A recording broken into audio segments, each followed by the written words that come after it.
आपला cost and works accounting paper first semester third मधला जो प्रिपरेशन ऑफ कॉस्ट शीटचा टॉपिक आहे त्यातला पहिला प्रॉब्लेम आपण आज सुरू करत आहोत. तुम्हाला मी प्रॉब्लेम क्लासरूमला शेअर केलेला आहे, तुम्ही लिहिलेला असेल. आपण आज त्याचं सोल्युशन घेणार आहोत. प्रॉब्लेम आधी एक्सप्लेन करते मी, त्यानंतर आपण स्टेटमेंट आखणार आहोत. स्टेटमेंटसाठी कॉलम करताना पर्टिक्युलर इनर कॉलम आणि आउटर कॉलम म्हणजे अमाऊंटचे 2 कॉलम करायचे आहेत. बघा, जो प्रॉब्लेम आहे तुमच्याकडे समोर तुमच्या नोटबुक ओपन करा. त्यामध्ये जो प्रॉब्लेम आहे त्यापुढे आपल्याला पेन्सिलने किंवा पेनने तुम्ही मार्किंग करून घ्या. मी सांगते त्याप्रमाणे आपण प्रॉब्लेम वाचणार आहोत आणि प्रॉब्लेम वाचत असतानाच प्रत्येक आयटम हा कुठल्या हेडिंगच्या अंडर येणार आहे. कारण आपल्याला प्रत्येक आयटम जो आहे तो एकतर प्राइम कॉस्टला घ्यायचा आहे किंवा फॅक्टरी ओव्हरहेडच्या अंडर घ्यायचा आहे किंवा ऑफिस ओव्हरहेडच्या अंडर घ्यायचं आहे किंवा सेलिंग अँड डिस्ट्रीब्युशन ओव्हरहेडच्या अंडर घ्यायचे आहे. आणि काही आयटम असे आहेत की जे नॉन कॉस्ट आयटम आहेत किंवा फायनान्शियल आयटम आहेत, ते आपण कॉस्ट शीटमध्ये इन्क्लूड करणार नाही आहोत. त्यामुळे मार्किंग करून घ्या अगोदर. मी सांगते त्याप्रमाणे मी प्रॉब्लेम वाचते, त्याचबरोबर एक्सप्लेन करून आपण लगेचच मार्किंग करून घेणार आहोत. मार्किंग केल्यामुळे काय होणार आहे तर प्रॉब्लेम सोडवणं आपल्याला सोपं जाईल. Prepare a cost sheet from the following information for the year ending 31st March 2020. कंपनीचं नाव वगैरे दिलेलं नाहीये, फक्त सांगितलंय की कॉस्ट शीट प्रिपेअर करा 31 मार्च 2020 साठी. इयर एंडिंगचं असू शकतं, मंथ एंडिंगचं कॉस्ट शीट असू शकतं, 3 मंथ एंडिंगचं असू शकतं किंवा 6 मंथ एंडिंगचं पण असू शकतं. आता हे जे आपल्याला प्रिपेअर करायचं आहे कॉस्ट शीट हे इयर एंडिंगचं आहे. एक एक आयटम मी वाचते, त्याचबरोबर तुम्ही पेन्सिलने किंवा पेनने तुमच्या नोटबुकमध्ये मार्किंग करून घ्या. बघा, फर्स्ट आयटम आहे कॉस्ट ऑफ मटेरियल कन्झ्युम. आपल्याला जर रॉ मटेरियल दिलेला असतं ओपनिंग स्टॉक, तर फॉर्मॅटमध्ये कॅल्क्युलेशन करताना आधी आपल्याला cost of material consume calculate करावं लागलं असतं. त्यानंतर त्यामध्ये direct wages, direct expenses add केले असते. पण या प्रॉब्लेममध्ये कॉस्ट ऑफ मटेरियल कन्झ्युम दिलेला आहे, त्यामुळे सुरुवात प्रॉब्लेमची कॉस्ट ऑफ मटेरियल कन्झ्युमनेच आपण करणार आहोत. मग कॉस्ट ऑफ मटेरियल कन्झ्युम कुठे घेतो तर प्राइम कॉस्ट काढताना, म्हणून त्याला आपण पी ची मार्किंग करू. त्याच्यासमोर पी लिहा. त्यानंतर ऑइल अँड वेस्ट, ऑइल किंवा जे कॉटन वेस्ट वगैरे आहे ते फॅक्टरीमध्ये आवश्यक असतं, म्हणून हे आपण फॅक्टरी ओव्हरहेडच्या अंडर घेणार आहोत, म्हणून एफ ची मार्किंग करा. त्यानंतर ऑपरेटिंग लेबर, लेबर वेजेस एकच अर्थ आहे. डायरेक्ट वेजेस आपण प्राइम कॉस्ट काढताना घेतो, त्यामुळे ऑपरेटिंग वेजेसला पी ची मार्किंग करा. त्यानंतर वेजेस ऑफ फोरमन, फोरमन कुणाला म्हणायचं तर 2, 3, 4 अशा मशीनवर देखरेख करणारी जी व्यक्ती असते ती फोरमन असते. तिचे वेजेस हे फॅक्टरी ओव्हरहेडच्या अंडर घ्यायचे असतात, म्हणून एफ ची मार्किंग करा. एफ ची मार्किंग करा. Direct expenses, direct expenses prime cost काढताना लागतात, कारण प्राइम कॉस्ट जी काढली जाते ती डायरेक्ट मटेरियल, डायरेक्ट वेजेस आणि डायरेक्ट एक्सपेन्सेस वरून काढली जाते, त्यामुळे डायरेक्ट एक्सपेन्सेस समोर पी ची मार्किंग करा. Store keeper wedges, store keeper, store keeper जिथे आपण कच्चा माल साठवून ठेवलेला असतो त्याला स्टोअर हाऊस म्हटलं जातं, आणि त्या स्टोअरचं मेंटेनन्ससाठी एक व्यक्ती नेमलेली असते, तिला जे वेजेस दिले जातात त्याला स्टोअर कीपर वेजेस म्हणतात. हे फॅक्टरीमध्ये होणारा खर्च आहे, म्हणून एफ ची मार्किंग करा. सेल्स लास्टला घ्यायचे कॉस्ट शीटमध्ये, त्यामुळे याला कुठलीही मार्किंग करायची नाही. त्यानंतर commission paid to partner mister Chandmal, commission दिलेलं आहे पार्टनरला चांदमल नावाच्या. हा नॉन कॉस्ट आयटम आहे, फायनान्शियल आयटम आहे, त्यामुळे हा कॉस्ट शीटमध्ये इन्क्लूड करायचा नाही, म्हणून फुली मारा. मी स्टार करते, फुली मारा, घ्यायचा नाही हा आपल्याला. त्यानंतर इलेक्ट्रिक पॉवर, इलेक्ट्रिक पॉवर म्हटलंय, इलेक्ट्रिसिटी बिल असतं तर ऑफिसमध्ये आपण घेतलं असतं, पॉवर शब्द आल्यामुळे पॉवर ही फॅक्टरीसाठी लागत असते, म्हणून एफ ची मार्किंग करा. त्यानंतर salary paid to partner mister Rajmal, Rajmal partner आहे, त्याला सॅलरी दिलेली आहे, नॉन कॉस्ट आयटम आहे म्हणजे फायनान्शियल आयटम आहे, म्हणून फुली मारा. मी स्टार करते. हा आयटम आपण घेणार नाही, कमिशन टू पार्टनर आणि सॅलरी टू पार्टनर हे दोनही आयटम कॉस्ट शीट मध्ये येणार नाही. त्यानंतर कन्झ्युमेबल स्टोर्स म्हणजे बारीक नट बोल्ट्स वगैरे किंवा इतर काही सामग्री असेल छोटी जी व्हॅल्यूनी कमी असेल आणि वापरून संपत असेल त्याला कन्झ्युमेबल स्टोर्स असं म्हटलं जातं. हा फॅक्टरीशी रिलेटेड आयटम आहे म्हणून F ची मार्किंग करा.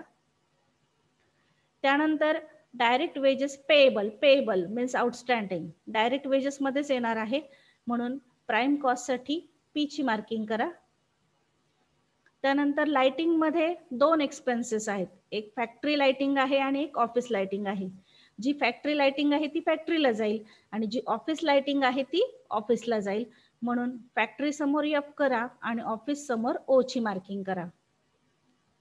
आपण कॉस्ट शीट तयार करण्यापूर्वी जो प्रॉब्लेम आहे तो एक्सप्लेनेशन त्याचं पाहतोय आणि त्याच सोबत आपण मार्किंग पण करून घेतोय. प्रत्येक आयटमला मार्किंग केलेली आहे. जो प्राइम कॉस्टशी रिलेटेड आहे त्याला P ची मार्किंग केली, जो फॅक्टरीशी रिलेटेड आहे त्याला F ची मार्किंग, जो ऑफिसशी रिलेटेड आहे त्याला O ची मार्किंग आणि जो सेलिंग अँड डिस्ट्रीब्युशनशी रिलेटेड आहे त्याला आपण S ची मार्किंग करणार आहोत. त्यानंतर पुढचा आयटम आहे रेंट. रेंटमध्ये दोन आयटम आहेत, ऑफिस रेंट आणि फॅक्टरी रेंट. ऑफिस रेंट ऑफिसला जाईल म्हणून O ची मार्किंग करा. फॅक्टरी रेंट फॅक्टरीला जाईल म्हणून F ची मार्किंग करा. वेअरहाऊस चार्जेस, वेअरहाऊस जिथे आपण तयार माल ठेवत असतो ते सेलिंग अँड डिस्ट्रीब्युशनशी रिलेटेड आहे म्हणून S ची मार्किंग करा. त्यानंतर रिपेअर्स आणि रिन्युअल्स, त्यामध्ये factory plant, machinery, office premises आणि वेअरहाऊस असे 4 आयटम आहे रिपेअर्स आणि रिन्युअलचे. जो फॅक्टरी प्लांट आहे तो फॅक्टरीशी रिलेटेड आहे म्हणून F ची मार्किंग करा. हा आपण फॅक्टरी एक्सपेन्सेसच्या अंडर किंवा फॅक्टरी ओव्हरहेडच्या अंडर घेणार आहोत. त्यानंतर मशिनरी पण फॅक्टरीमध्येच लागत असते म्हणून मशिनरीच्या समोर F ची मार्किंग करा. त्यानंतर ऑफिस प्रिमायसेस ऑफिसशी रिलेटेड आयटम आहे म्हणून O ची मार्किंग करा. वेअरहाऊस सेलिंग अँड डिस्ट्रीब्युशनशी रिलेटेड आहे म्हणून S ची मार्किंग करा. ॲडव्हर्टाइजमेंट सेलिंग अँड डिस्ट्रीब्युशनशी रिलेटेड आहे म्हणून S ची मार्किंग करा. डेप्रिसिएशन दोन आहे, ऑफिस प्रिमायसेस आणि मशिनरी. ऑफिस प्रिमायसेस ऑफिसशी रिलेटेड आहे म्हणून O ची मार्किंग करा आणि मशिनरी फॅक्टरीमध्ये वापरली जाते म्हणून F ची मार्किंग करा. Depreciation on office premises and depreciation on machinery असे दोन आयटम आहेत. त्यानंतर ट्रॅव्हलिंग एक्सपेन्सेस, ट्रॅव्हल सेल्ससाठी करावा लागतो. जर स्पेसिफिक डायरेक्टर्स ट्रॅव्हलिंग एक्सपेन्सेस वगैरे सांगितलेले असतील तर आपण ऑफिसला घेणार आहोत, पण नुसतं ट्रॅव्हलिंग एक्सपेन्सेस असेल, ट्रान्सपोर्ट एक्सपेन्सेस असतील तर ते सेलिंगशी रिलेटेड असतात म्हणून S ची मार्किंग करा. Office manager salary, office manager office म्हटलंय म्हणजे ऑफिसशी रिलेटेड खर्च आहे म्हणून O ची मार्किंग करा. त्यानंतर सेल्समन्स कमिशन अँड सॅलरी, सेल्समन माल विक्रीसाठी लागतो म्हणजे सेलिंग अँड डिस्ट्रीब्युशनशी रिलेटेड खर्च आहे म्हणून S ची मार्किंग करा. डायरेक्टर्स फीज, डायरेक्टर संचालक मंडळ हे ऑफिसचं काम पाहत असतो त्यामुळे O ची मार्किंग करा, ऑफिसशी रिलेटेड खर्च आहे. प्रिंटिंग अँड स्टेशनरी ऑफिसशी रिलेटेड आहे म्हणून O ची मार्किंग करा. त्यानंतर टेलिफोन चार्जेस ऑफिसशी रिलेटेड आहे, O ची मार्किंग करा. पोस्टेज ऑफिसशी रिलेटेड आहे, O ची मार्किंग करा. आणि बॅड डेप्ट सेलिंग अँड डिस्ट्रीब्युशनशी रिलेटेड आहे, बुडीत कर्ज म्हणून S ची मार्किंग करा. आपण प्रॉब्लेम एक्सप्लेन केला त्याचबरोबर प्रॉब्लेमला मार्किंग करून घेतली कारण की सोडवणं सोपं जावं म्हणून. मार्किंग ज्या केलेल्या आहेत आपण त्या या पद्धतीने केलेल्या आहेत. जे आयटम फॅक्टरीशी रिलेटेड आहेत, फॅक्टरी ओव्हरहेडशी संबंधित आहेत त्याला F ची मार्किंग केली, जे ऑफिसशी रिलेटेड आहेत त्यांना O ची मार्किंग केली, जे सेलिंग अँड डिस्ट्रीब्युशनशी रिलेटेड आहेत त्याला S ची मार्किंग केली आणि जे प्राइम कॉस्टशी रिलेटेड आहेत त्यांना आपण P ची मार्किंग केलेली आहे. या पद्धतीने आपण सर्व मार्किंग कंप्लीट केलेले आहेत. आता आपण स्टेटमेंट काढू आणि स्टेटमेंट सोडवायला सुरुवात करूया. स्टेटमेंट आखा, वरती नाव द्या in the books of company statement of cost for the year ended 31st March 2020. आणि 3 कॉलम करा, particular, amount rupees, amount rupees. हा आपण इनर कॉलम म्हणून वापरणार आहोत आणि हा आउटर कॉलम म्हणून वापरणार आहोत. आता कॉस्ट शीटला सुरुवात करताना प्राइम कॉस्ट अगोदर कॅल्क्युलेट केली जाते. प्राइम कॉस्ट मध्ये काय काय येतं, तर डायरेक्ट मटेरियल येतं, डायरेक्ट वेजेस येतात आणि डायरेक्ट एक्सपेन्सेस येतात. तर त्यासाठी प्रॉब्लेम पहा, आखून झाल्यानंतर रेज हँड करा. प्रॉब्लेम सोडवताना आपण आता ज्या मार्किंग केलेल्या आहेत त्या मार्किंग प्रमाणे आपण चेक करून त्यानुसार पोस्टिंग करणार आहोत. मार्किंग बघा, जिथे पी ची मार्किंग आहे त्या प्राइम कॉस्टशी रिलेटेड आयटम आहेत. मग पी ची मार्किंग आहे कॉस्ट ऑफ मटेरियल कन्झ्युमला. सुरुवात आपण मटेरियल पासूनच करणार आहोत. फर्स्ट आपण मटेरियल घेणार 40,000, त्यानंतर त्यामध्ये डायरेक्ट वेजेस ऍड करणार. मग डायरेक्ट वेजेस दोन आहेत, एक आहे ऑपरेटिंग लेबर, पी ची मार्किंग आहे बघा, आणि दुसरी आहे डायरेक्ट वेजेस पेएबल. असे दोन डायरेक्ट वेजेस आहेत, ते दोन्ही आपण एकाच हेडिंगच्या अंडर घेणार आहोत. आणि डायरेक्ट एक्सपेन्सेस आहेत 2,000. असे 4 आयटम आपण प्राइम कॉस्ट काढताना कॅल्क्युलेशनला घेणार आहोत. पहिला घेणार आहोत कॉस्ट ऑफ मटेरियल कन्झ्युम 40,000, त्यानंतर डायरेक्ट वेजेसच्या अंडर ऑपरेटिंग लेबर 9,000, त्यानंतर डायरेक्ट वेजेस पेएबल 1,000 आणि डायरेक्ट एक्सपेन्सेस 2,000.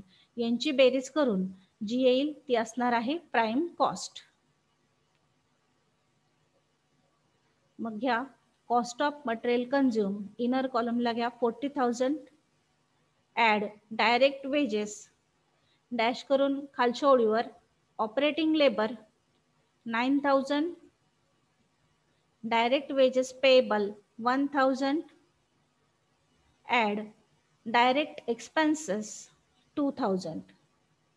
आधी मटेरियलनी सुरुवात करायची. Cost of material consume 40,000, add direct wages. Wages दोन प्रकारचे होते, ऑपरेटिंग लेबर आणि डायरेक्ट वेजेस पेएबल, त्यामुळे दोन्ही घेतले. आणि त्यामध्ये डायरेक्ट एक्सपेन्सेस ऍड करा. सर्वांची बेरीज जी येते तिला आपण म्हणतो प्राइम कॉस्ट. प्राइम कॉस्ट आली 52,000. इनरला पण लिहा आणि आउटरला पण लिहा. प्राइम कॉस्ट 52,000, 52,000 रुपये.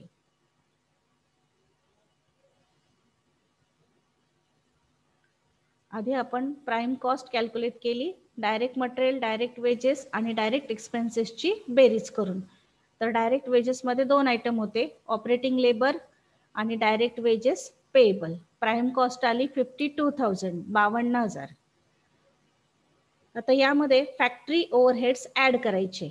Add factory overheads. Factory overheads म्हणजे फॅक्टरीशी रिलेटेड जे खर्च आहेत ते खर्च, ज्याला आपण एफ ची मार्किंग केलेली आहे, ते सर्व खर्च आपण आता या हेडिंगच्या अंडर घेणार आहोत.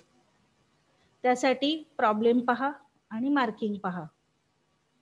फॅक्टरीची मार्किंग बघा, oil and waste 100 rupees, then wages of foreman 1,000 rupees, then storekeeper's wages 500 rupees, then electric power 200 rupees, then consumable stores 1,000, then factory lighting. शब्द असा आहे लाइटिंग आणि त्याच्या अंडर फॅक्टरी, आपण लिहिताना फॅक्टरी लाइटिंग लिहिणार आहोत 500 रुपीज. त्यानंतर रेंट आहे फॅक्टरी रेंट 2,000 रुपीज. त्यानंतर रिपेअर्स अँड रिन्युअल्स दोन आहेत फॅक्टरीशी रिलेटेड, पहा एफ ची मार्किंग केलेले, फॅक्टरी प्लांट आणि मशिनरीचे रिपेअर्स अँड रिन्युअल्स आहेत. त्यानंतर डेप्रिसिएशन आहे मशिनरीवरचं, ते पण फॅक्टरीशी रिलेटेड आहे, एफ ची मार्किंग केलेली आहे आपण. संपले. एफ ची मार्किंग असलेले जेवढे आयटम आहेत तेवढे सगळे आपण आता ऍड करणार आहोत. मग घ्या एक एक आयटम घेऊ. ऑइल अँड वेस्ट 100 रुपीज, त्यानंतर वेजेस ऑफ फोरमन 1,000 रुपीज,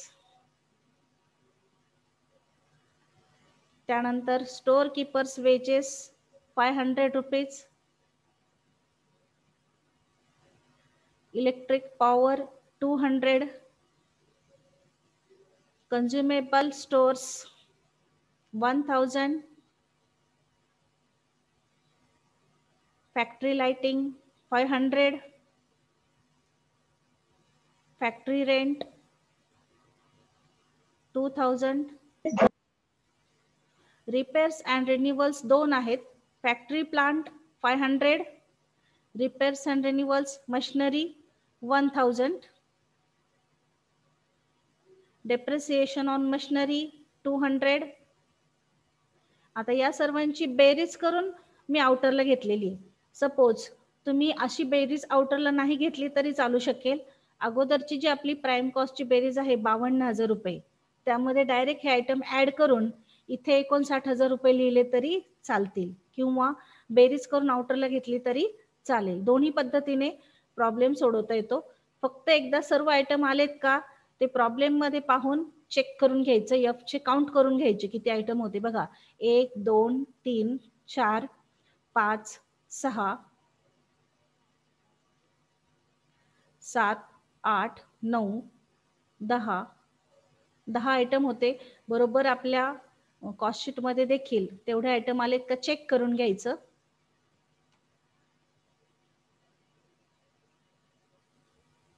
सहा 7 8 9 आणि 10 म्हणजे कुठलाही आयटम राहणार नाही याची काळजी घ्यायची. जेवढे तुम्ही मार्किंग केलेले आहेत तेवढे सर्व आयटम आलेत का ते बघा. आता मी जे फॅक्टरीचे ओव्हरहेड होते त्यांची बेरीज केली, ती आली 7,000. आपली अगोदरची प्राइम कॉस्ट होती 52,000. 52,000त 7,000 इन्क्लूड करा आणि जी बेरीज येते 59,000 तिला म्हणायचं फॅक्टरी कॉस्ट किंवा वर्क कॉस्ट किंवा मॅन्युफॅक्चरिंग कॉस्ट. तुम्ही हे आउटरला न घेता डायरेक्ट 59,000 रुपये बेरीज इथे लिहिली तरी चालू शकते आणि तीच बेरीज आउटरला टाकली तरी चालेल. ज्या पद्धतीने आपण प्राइम कॉस्ट दाखवली होती या पद्धतीने दाखवली डायरेक्ट बेरीज तरी चालेल, पण बेरीज करताना 52,000 मध्ये पुढचे आयटम ऍड करायचे. आणि तसं नसेल करायचं तर फॅक्टरी ओव्हरहेडची बेरीज करायची, ती आउटरला टाकायची आणि प्राइम कॉस्ट मध्ये ऍड करून घ्यायची. मग जे येतील ते असणार आहे तुमची फॅक्टरी कॉस्ट, किंवा तिलाच आपण वर्क कॉस्ट, मॅन्युफॅक्चरिंग कॉस्ट असं देखील म्हणतो. आता यामध्ये आपल्याला ऍड करायचे आहेत ऑफिस ओव्हरहेड किंवा त्यालाच ऍडमिनिस्ट्रेटिव्ह ओव्हरहेड, मॅनेजमेंट ओव्हरहेड असं देखील म्हटलं जातं, एस्टॅब्लिशमेंट ओव्हरहेड. तर आपण ऑफिस एक्सपेन्सेस किंवा ऑफिस ओव्हरहेड म्हणून ऍड करा. ऍड ऑफिस एक्सपेन्सेस किंवा ऑफिस ओव्हरहेड. ऑफिसशी रिलेटेड जे खर्च आहेत आपल्याला आता ऍड करायचे आहेत. त्यासाठी मार्किंग पाहून घ्या प्रॉब्लेम मधली.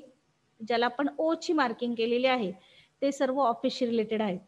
इथे आहे पहा ओ ची मार्किंग. लाइटिंग आहे, ऑफिस लाइटिंग 200 रुपीज. त्यानंतर ऑफिस रेंट आहे 1000 रुपीज. त्यानंतर repairs and renewals office premises आहे 200. Depreciation on office premises 500. Office manager salary 2250. Directors fees 500. Printing and stationery 200. and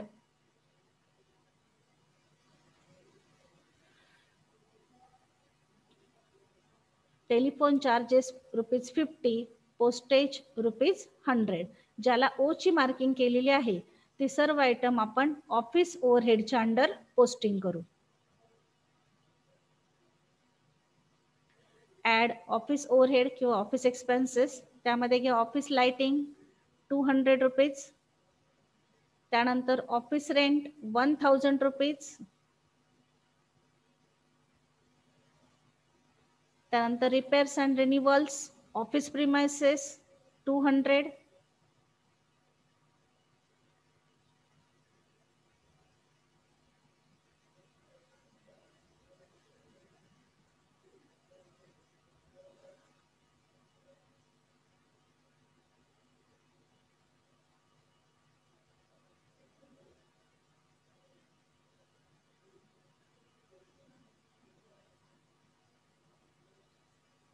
ऑफिसशी related खर्च आपण ऍड करतोय.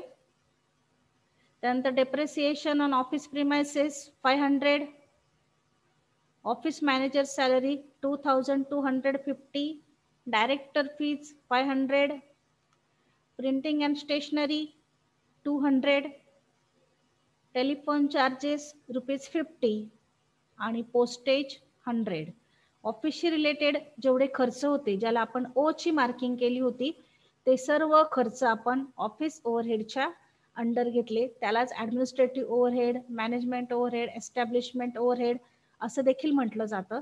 आता फक्त ऑफिसशी रिलेटेड जे खर्च आहेत त्यांची बेरीज करून आपण ऍड करू, किंवा तुम्ही मॅन्युफॅक्चरिंग कॉस्ट जी काढलेली आहे त्या कॉस्टमध्ये जर ऍड केले तरी चालतील.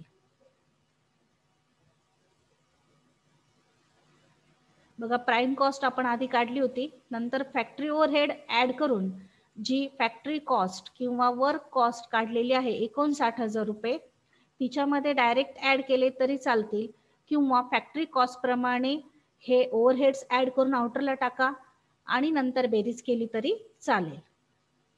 मग इथून आपण 200 पासून बेरजेला सुरुवात करू.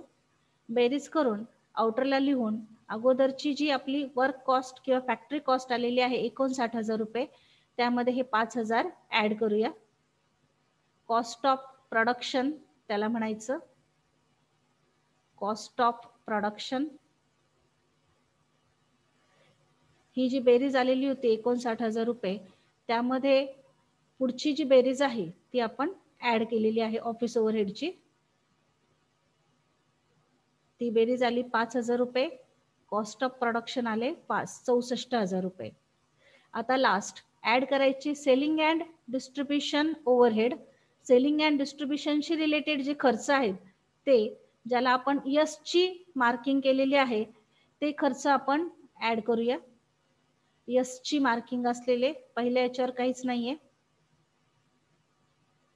बघा, वेअर हाऊस चार्जेस आहे, त्याआधी कॅरेज आउटवर्ड आहेत 150 रुपये, त्यानंतर वेअर हाऊस चार्जेस आहेत, त्यानंतर रिपेअर्स अँड रिन्युअल्स वेअर हाऊसचं आहे, ऍडव्हर्टायझिंग आहे यसच्या मार्किंगचे, ट्रॅव्हलिंग एक्सपेन्सेस आहेत, सेल्समन्स कमिशन अँड सॅलरीज आहे, आणि बॅड डेट्स आहेत. जेवढे आयटमला आपण यसची मार्किंग केलेली आहे ते सर्व आयटम आपण आता सेलिंग अँड डिस्ट्रीब्युशन ओव्हरहेडच्या अंडर पोस्टिंग करू. Add selling and distribution overheads, त्यामध्ये घ्या warehouse charges 200 rupees, carriage outward 150, repairs and renewals dash करून वेअर हाऊस 100 रुपीज, त्यानंतर advertising 400 rupees, travelling expenses 200 rupees, salesmen's commission and salaries 500 rupees, bad debts 450 rupees, बेरीज येते 2000, आउटरला टाकली आपण, आणि आपली जी आधीची कॉस्ट ऑफ प्रोडक्शन आलेली आहे त्यामध्ये ही बेरीज ऍड करा 2000 रुपये, टोटल आली 66,000. त्याला कॉस्ट ऑफ सेल म्हटलं तरी चालतं, किंवा टोटल कॉस्ट लिहिलं तरी चालेल. आता आपल्याला प्रॉब्लेम मध्ये सेल्स दिलेले होते 1 लाख रुपीज, ते सेल्स आपण अगोदर लिहिणार आणि दोन्हींची वजाबाकी करून प्रॉफिट कॅल्क्युलेट करणार.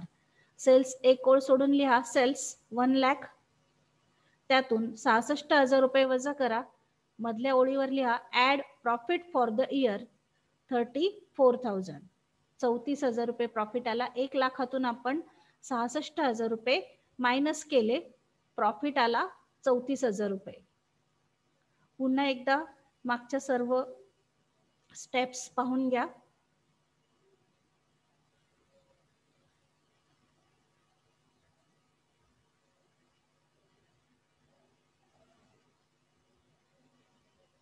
आपण अगोदर जो प्रॉब्लेम होता त्याला मार्किंग केलेली आहे. जे प्राइम कॉस्टशी रिलेटेड आयटम होते त्याला पी ची मार्किंग केली, जे फॅक्टरीशी रिलेटेड आयटम होते त्याला एफ ची मार्किंग केली, जे नॉन कॉस्ट आयटम होते त्याला स्टार केलेला आहे, ते घ्यायचे नाही आहेत आपल्याला कॉस्ट शीट मध्ये. त्यानंतर ऑफिसशी रिलेटेड आयटमला आपण ओ ची मार्किंग केलेली आहे. या पद्धतीने पूर्ण प्रॉब्लेमला मार्किंग आपण अगोदर करून घेतली म्हणजे प्रॉब्लेम सोडवणं सोपं जातं. त्यानंतर स्टेटमेंट टाकलं आपण, 3 कॉलम केले, पर्टिक्युलर अमाऊंट रुपीज. मटेरियल पासून सुरुवात केली, डायरेक्ट मटेरियल अगोदर घेतलं, त्यामध्ये डायरेक्ट वेजेस ऍड केले, वेजेस 2 प्रकारचे होते. त्यानंतर डायरेक्ट एक्सपेन्सेस ऍड केले आणि प्राइम कॉस्ट कॅल्क्युलेट केली 52,000 रुपये.